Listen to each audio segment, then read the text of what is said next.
ಸಾಂಗ್ಸಿಂದ music ಇಂಡಸ್ಟ್ರಿನ shake ಮಾಡಿದರು. ಯಾರು ಇವರು, ಎಲ್ಲಿಂದ ಬಂದರು? ಇವತ್ತು ಸಾಯಿ ಅಭಯಂಕರ್ ಬಗ್ಗೆ ತಿಳ್ಕೊಳ್ಳೋಣ. ಈ ವಿಡಿಯೋ ಖಂಡಿತವಾಗ್ಲೂ ನಿಮಗೆ ಇನ್ಸ್ಪೈರ್ ಮಾಡುತ್ತೆ. 2004ರಲ್ಲಿ ಚೆನ್ನೈಯಲ್ಲಿ ಹುಟ್ಟಿರೋದು ಒಂದು ಮ್ಯೂಸಿಕ್ ಫ್ಯಾಮಿಲಿಯಲ್ಲಿ. ಅವರ ಅಪ್ಪ ಅಮ್ಮ ಫೇಮಸ್ ಸಿಂಗರ್ಸು. ಈ ಥರ ಇರೋದ್ರಿಂದಲೇ ಸಾಯಿಗೆ ಮ್ಯೂಸಿಕ್ ಮೇಲೆ ತುಂಬ ಇಂಟ್ರೆಸ್ಟ್ ಇರುತ್ತೆ. ಚಿಕ್ಕ ವಯಸ್ಸಲ್ಲಿ ಆಟಾಡೋಕ್ಕೆ ಅಂತ ಬಿಟ್ಟರೆ ನಾವು ಕಾರಲ್ಲಿ ವಿಡಿಯೋ ಗೇಮ್ಸಲ್ಲಿ ಆಟಾಡ್ತಿದ್ವಿ. ಆದರೆ ಸಾಯಿ ಅವರು ಅವ್ರ ಮನೇಲಿ ಡ್ರಮ್ಸ್ ಪಿಯಾನೋ ಜೊತೆ ಆಟಾಡ್ತಾ ಇದ್ರು. ಆ ಥರ ಅವ್ರಿಗೆ ಮ್ಯೂಸಿಕ್ ಮೇಲೆ ಒಂದು ಪ್ರೀತಿ ಇರುತ್ತೆ. ಬರೀ 13 ವಯಸ್ಸಲ್ಲಿ ಒಂದು ಸಾಂಗ್ನ ಕಂಪೋಸ್ ಮಾಡ್ತಾರೆ. 2024ರಲ್ಲಿ ಇವ್ರದ್ದು ಫಸ್ಟ್ ಇಂಡಿಪೆಂಡೆಂಟ್ ಆಲ್ಬಮ್ ಸಾಂಗ್ನ ರಿಲೀಸ್ ಮಾಡ್ತಾರೆ.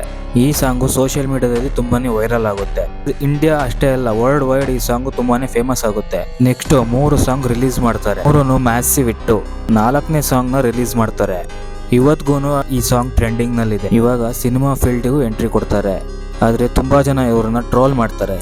ಯಾಕಂದ್ರೆ ಇವ್ರು ಬಂದಿರೋದು ಒಂದು ಮ್ಯೂಸಿಕ್ ಫ್ಯಾಮಿಲಿಯಿಂದ.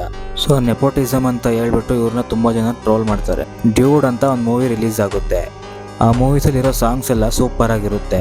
ಆದ್ರೂ ಇವ್ರನ್ನ ಟ್ರೋಲ್ ಮಾಡೋರು. ಅದಕ್ಕೆ ರಿಪ್ಲೈ ಕೊಡೋ ಥರ ಕರ್ಪು ಅಂತ ಮೂವಿ ರಿಲೀಸ್ ಆಗುತ್ತೆ. ಮ್ಯಾಸಿವ್ ಹಿಟ್ಟು.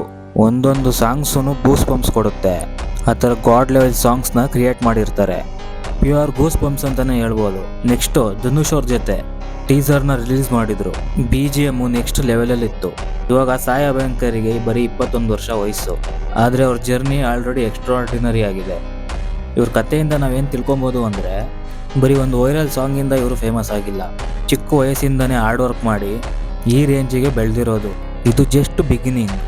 ಇವ್ರ ಕತೆ ಈಗ ಶುರುವಾಗಿರೋದು. ಫ್ಯೂಚರಲ್ಲಿ ಪಾರ್ಟ್ 2 ವಿಡಿಯೋ ನೋಡೋಣ. ಈ ಥರ ಒಳ್ಳೆ ವೀಡಿಯೋಸ್ನ ನೀವು ನೋಡಬೇಕು ಅಂದರೆ ನಮ್ಮ ಚಾನಲ್ನ ಫಾಲೋ ಮಾಡಿಕೊಂಡು ಸಪೋರ್ಟ್ ಮಾಡಿ.